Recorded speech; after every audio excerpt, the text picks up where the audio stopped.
जैसे ही कोई इसका नाम लेता है, हम सबके सामने किसी ना किसी का चेहरा आ जाता है।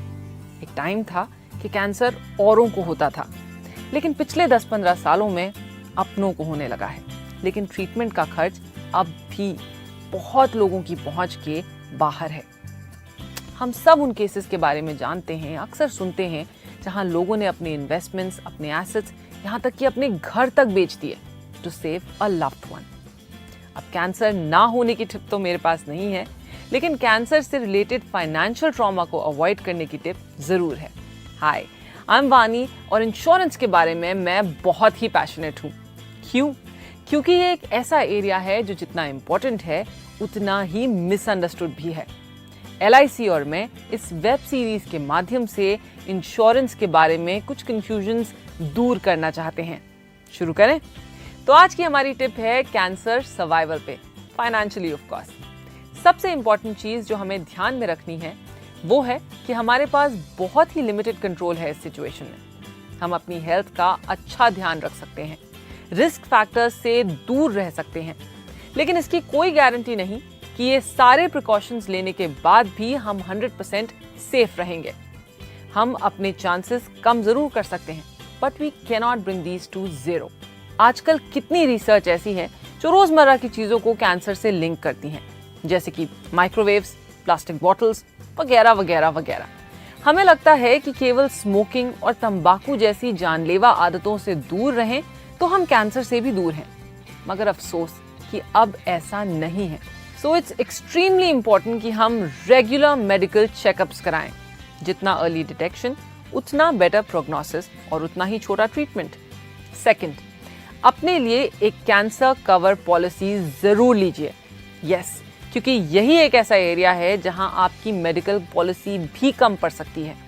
एक तो अमाउंट की बात है, और दूसरा ये कि वो अमाउंट किन चीज़ों में खर्च कर सकते हैं आप।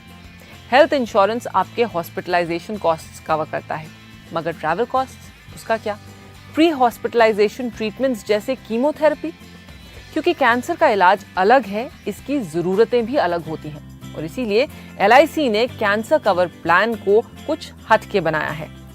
कैंसर पेशेंट्स की पहली ज़रूरत कैश इन हैंड, ट्रीटमेंट के लिए ही नहीं, मगर ट्रीटमेंट से रिलेटेड हर छोटे बड़े खर्च के लिए। कई बार हम जिस शहर में होते हैं उस शहर में स्पेशलाइज्ड कैंसर हॉस्पिटल्स होते ही नहीं। कितनी फैमिलीज ऐसी हैं जिनको शहर बदलने पड़ते हैं, क्योंकि अक्सर कैंसर का ट्रीटमेंट 1-2 साल तक चलता है। कैंसर पॉलिसीज में आपको अपने कवर का 100% पे आउट मिल जाता है अगर डायग्नोसिस मेजर स्टेज की हो। साथ में कवर का 1% हर महीने। अगर आपका कवर 50 लाख का है तो हर महीने आपको 50,000 मंथली इनकम अगले 10 सालों के लिए। कैंसर के साथ लड़ने के लिए पूरी स्ट्रेंथ चाहिए होती है, और इस समय नौकरी या बिजनेस होल्ड पे जाता ही है। तो ये जो एक्स्ट्रा मंथली इनकम आ रही है वो आपके स्ट्रेस को मैनेज करने में बहुत काम आती है। अगर पेशेंट नहीं रिकवर करते तो उनकी फैमिली को ये मंथली इनकम मिलती है जब तक 10 साल नहीं बीतते। अगर कैंसर माइनर स्टेज का है तो आपको अपने कवर का 25% पे आउट मिल जाता है। सो अगर आपके कवर 20 लाख के हैं तो 5 लाख पे आउट, और बाकी अगर कैंसर मेजर स्टेज तक जाता है तब।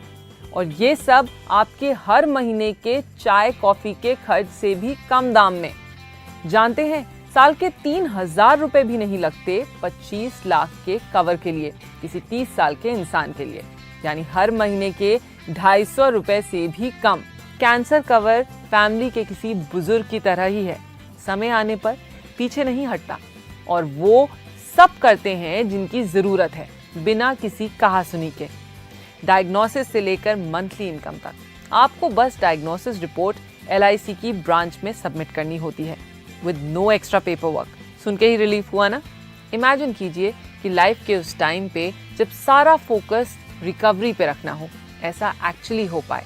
आधी लड़ाई तो आप वहीं जीत जाते हैं जब पैसे का स्ट्रेस नहीं होता, ना किसी और पे डिपेंड रहने की जरूरत, ना जिंदगी भर की मेहनत के बनाए हुए एसेट्स को तोड़ने की जरूरत। तो सोचिए और अपनी फैमिली से इस बारे में बात कीजिए कि बातें अनकंफर्टेबल जरूर हैं मगर जरूरी भी हैं, और फिर अपने LIC एजेंट से कैंसर कवर पॉलिसी की जानकारी भी लीजिए। इस हफ्ते आपके 2 मिनटों के लिए बहुत शुक्रिया। मेरी